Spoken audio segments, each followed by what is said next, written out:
আমি আর কোনোদিন মা হতে পারবো না। আজ থেকে সুমন আর সময় আমার সন্তান। আর তুমি আমাকে অবিশ্বাস করবে না তো, আমি আমার মাতৃত্বকে বিসর্জন দিয়ে চিরদিনের জন্য ওদেরকে আপন করে নিলাম। লক্ষ্মী, সত্যি তুমি মহৎ। কে তুমি? একেবারে চিৎকার করবেন না, ছুরিটা কিন্তু গলায় চালিয়ে দেবো। দাও তোমার পরিচয়। এই শহরের একজন মাস্তান। কি রে সুমন, ফুল নিয়ে ঘরের লক্ষ্মী পুজো করবি না দেবতার পুজো করবি? কেন কাকিমা, ও কথা বলছো কেন? সুমন, তোদের জন্য ভীষণ দুঃখ হয় রে। না জানি তোদের সৎ বৌদির জন্য কত না দুঃখ সইতে হবে।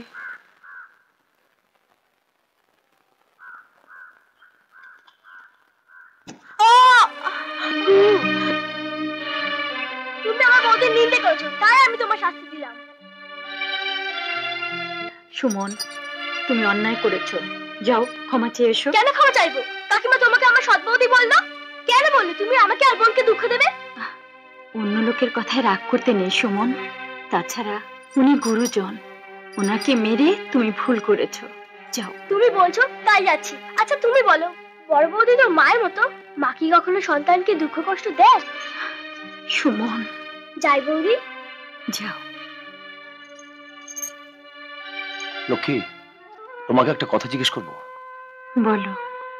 তুমি তো একদিন মা হবে, বলো তো তখন কি তুমি সত্যি সত্যি সুমন আর সুমনাকে পারবে স্নেহ ভালোবাসা দিয়ে জড়িয়ে রাখতে?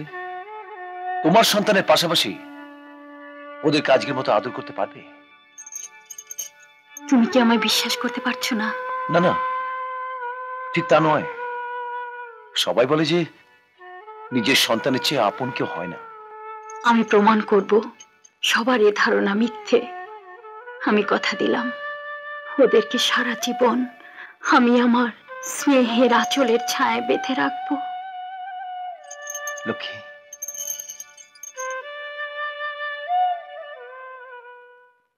আপনার কটা সন্তান বললেন? দুটি, একটি ছেলে আর একটি মেয়ে। তাই আর আমি সন্তান নিতে চাই না। ঠিক আছে, অপারেশন করে যান, যাতে আর কোনো সন্তানের মা হতে না পারেন।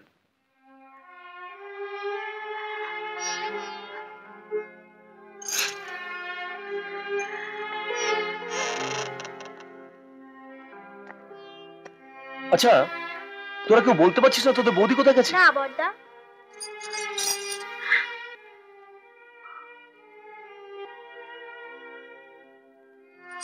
লক্ষ্মী, কি হয়েছে তোমার? এমন লাগছে কেন? কোথায় গিয়েছিলে? হাসপাতালে। কেন? তোমাকে কথা দিয়েছিলাম সে কথা রাখতে। মানে? আমি আর কোনোদিন মা হতে পারবো না। আজ থেকে সুমন আর সময় আমার সন্তান। আর তুমি আমাকে অবিশ্বাস করবে না তো? তুমি কি করেছো লক্ষ্মী? আমার ভাই বোনের জন্য তুমি তোমার মাতৃত্বকে বিসর্জন দিয়েছো? হ্যাঁ, আমি যে সবাইকে সুখী দেখতে চাই। মার মৃত্যুর সময় সুমন আর সুমাকে আমার হাতে তুলে দিয়েছিল, বলেছিল ওদেরকে যেন আমি মানুষের মতো মানুষ করে তুলি। তাই আমি আমার মাতৃত্বকে বিসর্জন দিয়ে চিরদিনের জন্য ওদেরকে আপন করে নিলাম। লক্ষ্মী, সত্যি তুমি মহৎ। ভগবানের কাছে প্রার্থনা করি তোমার মতো লক্ষ্মী বধূ যেন বাংলার ঘরে ঘরে আসে। রাজা, একমাত্র তুমি পারো আমাদের এই বিপদ থেকে উদ্ধার করতে। কালু শেখ আমাদের দোকান বন্ধ করে দেবে বলেছে। 1 লক্ষ টাকা ওকে না দিলে ও আমাদের চাবি দেবে না।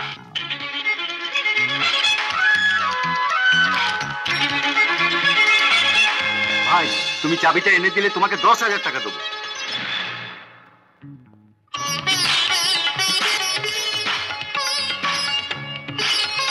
কালু এখন কোথায়?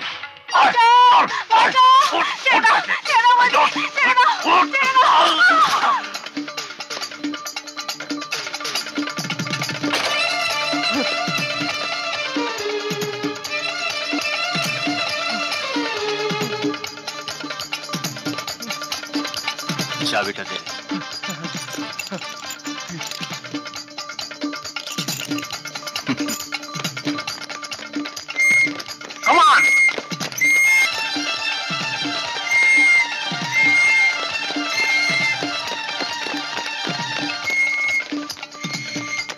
তাড়াতাড়ি এসো।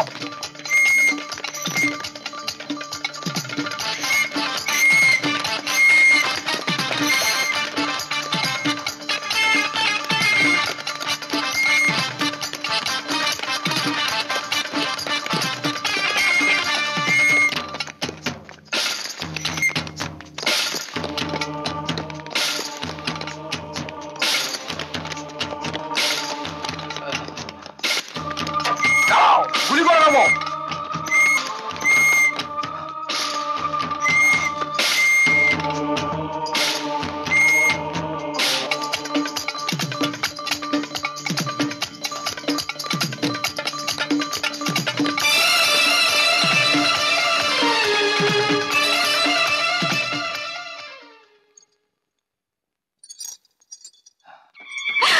কে তুমি? একেবারে চিৎকার করবেন না, ছুরিটা কিন্তু গলায় চালিয়ে দেবো। দাও তোমার পরিচয়। এই শহরের একজন মাস্তান, নাম রাজা। এখানে কি চাই? আমাকে সালা পুলিশ তাড়া করেছে, যে কোনো সময় এখানে আসতে পারে। আপনি যদি আপনার স্ত্রীকে বাঁচাতে চান, বলবেন যে আমি আপনাদের বাড়িতে আসিনি।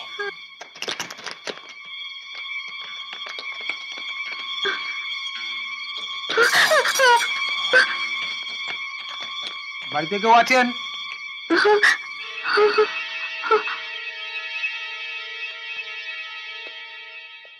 আপনারা?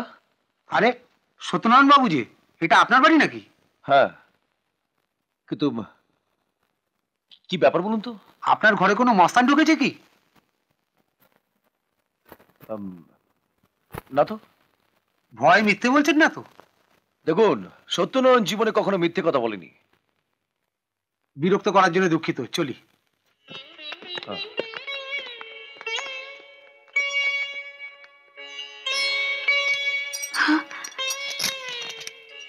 শুধুমাত্র তোমার জন্য আমার স্বামী এই জীবনে প্রথম মিথ্যে কথা বলল।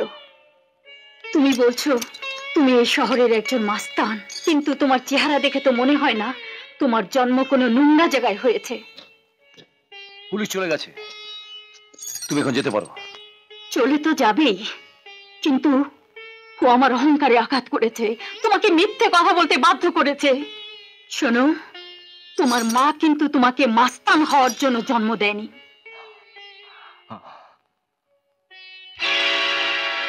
আজ তোমার মতো আমার নিজের যদি কোনো সন্তান থাকতো, তাহলে তোমাকে বুঝিয়ে দিতাম সন্তান মা বাবার কত স্নেহের হয়, আদরের হয়, অহংকারের হয়। আমার তো সন্দেহ হয় তোমার মতো সন্তানের পরিচয় তোমার মা বাবা দেন কিনা। জীবনের চাহিদা মেটানোর জন্য যদি মাস্তানি করতে হয়, হাতে ছুরি তুলে নিতে হয়, তাহলে পুরুষ হয়ে জন্মেছিলে কেন? চুপ করো। না, ওনাকে বলতে দিন। আমার জীবনে এই প্রথম কেউ আমাকে শাসন করলো। আসলে সবাই এই রাজা মাস্তানকে ভয় পায়, তাই আমার মুখের উপর দাঁড়িয়ে কেউ কখনো কোনো কথা বলতে পারেনি। আপনি বিশ্বাস করবেন, বেকার জীবনে মার মৃত্যুর সময় মার মুখে এক ফোঁটা ওষুধ তুলে দিতে পারিনি, তাই মার মৃত্যুর পর এই জীবনের প্রতি ঘৃণা নিয়ে শ্মশানে মার মুখে আগুন দিয়ে হাতে মাস্তানি ছুরিটা তুলে নিয়েছিলাম। আমার এই মাস্তানি জীবনে কোনো মায়ের মতন দেবীর দর্শন পাইনি। আজ এই প্রথম দেবীর দর্শন পেলাম। আজ আপনার স্বামী আমাকে বাঁচানোর জন্য মিথ্যে বললেন, তার জন্য আপনি আমাকে শাসন করলেন, আমার জীবনের ভুল পথটা দেখিয়ে দিলেন। অমানুষ রাজার মধ্যে জাগিয়ে তুললেন মানুষ রাজাকে। দেবী দর্শন করতে গেলে প্রণামী দিতে হয়, তাই সেই প্রণামী হিসেবে আমার মাস্তানি জীবনের এই ছড়িখানা আমি আমার মায়ের চরণে দিয়ে গেলাম।